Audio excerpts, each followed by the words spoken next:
ଯାଜପୁର ବନ୍ୟା ମୁହାଁମୁହିଁ ସାଂସଦ ବିଧାୟିକା ସରକାରୀ ଅବହେଳା ବିଫଳତାକୁ ନେଇ ବର୍ଷିଲେ ପ୍ରମିଳା 24 ବର୍ଷର ବିଜେଡି ଶାସନକୁ ଦାୟୀ କଲେ ସାଂସଦ।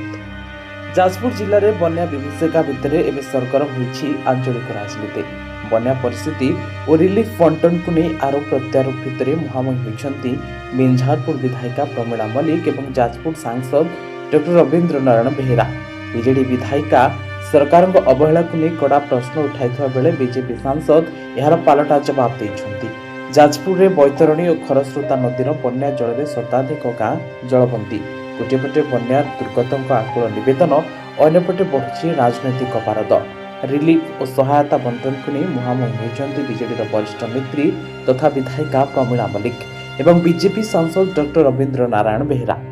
ବନ୍ୟା ସ୍ଥିତି ଅନୁଧ୍ୟାନ କରିବା ପରେ ରାଜ୍ୟ ସରକାର ଓ ଜିଲ୍ଲା ପ୍ରଶାସନ ଉପରେ ବର୍ଷିଛନ୍ତି ବିଧାୟିକା ପ୍ରମିଳା ମଲ୍ଲିକ। ତାଙ୍କ ଅଭିଯୋଗ, ଗ୍ରାଉଣ୍ଡରେ ପ୍ରଶାସନ ସମ୍ପୂର୍ଣ୍ଣ ଫେଲ୍। ବନ୍ୟା ଦୁର୍ଗତଙ୍କ ନିକଟରେ ପାନୀୟ ଜଳ, ରନ୍ଧା ଖାଦ୍ୟ କିମ୍ବା ଶୁଖିଲା ରିଲିଫ ପହଞ୍ଚି ପାରୁନାହିଁ। ପ୍ରଶାସନ କେବଳ ପ୍ରଚାର ପ୍ରସାରରେ ବ୍ୟସ୍ତ ଅଛି। ପ୍ରମିଳା କହିଛନ୍ତି, ବନ୍ୟା ଅଞ୍ଚଳରେ ଲୋକେ ପାଣି ଟୋପାଏ ପାଇଁ ଡହଳ ବିକଳ ହେଉଛନ୍ତି। ରିଲିଫ ନାଁରେ କେବଳ ପ୍ରହସନ ଚାଲିଛି। ପ୍ରଶାସନିକ ଅଧିକାରୀମାନେ ଗ୍ରାଉଣ୍ଡକୁ ନ ଯାଇ କେବଳ କାଗଜପତ୍ରର କାମ ଦେଖାଉଛନ୍ତି। ଏହି ସରକାରଙ୍କ ଅକର୍ମଣ୍ୟତା ଯୋଗୁଁ ଆଜି ଯାଜପୁରବାସୀ ଦୁର୍ଦ୍ଦଶା ଭୋଗୁଛନ୍ତି। ପ୍ରମିଳା ମଲ୍ଲିକ ଏହି କଡ଼ା ମନ୍ତବ୍ୟ ପରେ କାଉଣ୍ଟର ଆଟାକ୍ କରିଛନ୍ତି ଯାଜପୁର ସାଂସଦ ରବୀନ୍ଦ୍ର ବେହେରା। ସାଂସଦ କହିଛନ୍ତି, ବିଜେଡି ସରକାରଙ୍କ 24 ବର୍ଷର ଶାସନରେ ନଦୀବନ୍ଧଗୁଡ଼ିକର ମରାମତି ଓ ସ୍ଥାୟୀ ସମାଧାନ ହୋଇନଥିବାରୁ ଆଜି ଏଭଳି ସ୍ଥିତି ଉପୁଜିଛି। ଆମ ସରକାର ଘଟଣାସ୍ଥଳରେ ଉପସ୍ଥିତ ରହି ତ୍ୱରିତ ସହାୟତା ଯୋଗାଉଛନ୍ତି। ଗୋଟିଏ ପଟେ ସାଂସଦ ଓ ବିଧାୟକଙ୍କ ଭିତରେ ଶାବ୍ଦିକ ଲଢ଼େଇ ତେଜୁଥିବା ବେଳେ ଅନ୍ୟପଟେ ଜଳବନ୍ଦୀ ଲୋକଙ୍କ ଦୁର୍ଦ୍ଦଶା ଦିନକୁ ଦିନ ବଢ଼ିବାରେ ଲାଗିଛି।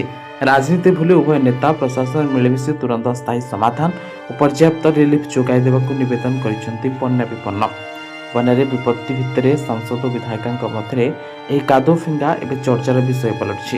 କିନ୍ତୁ ବାସ୍ତବ ଚିତ୍ର ହେଉଛି ରାଜନୈତିକ ବାକ୍ଯୁଦ୍ଧ ଅପେକ୍ଷା ବନ୍ୟା ବିପନ୍ନଙ୍କୁ ପାଖରେ ଜରୁରୀ ସହାୟତା ପହଞ୍ଚାଇବାକୁ ଏବେ ସବୁଠୁ ବଡ଼ ପ୍ରାଥମିକତା।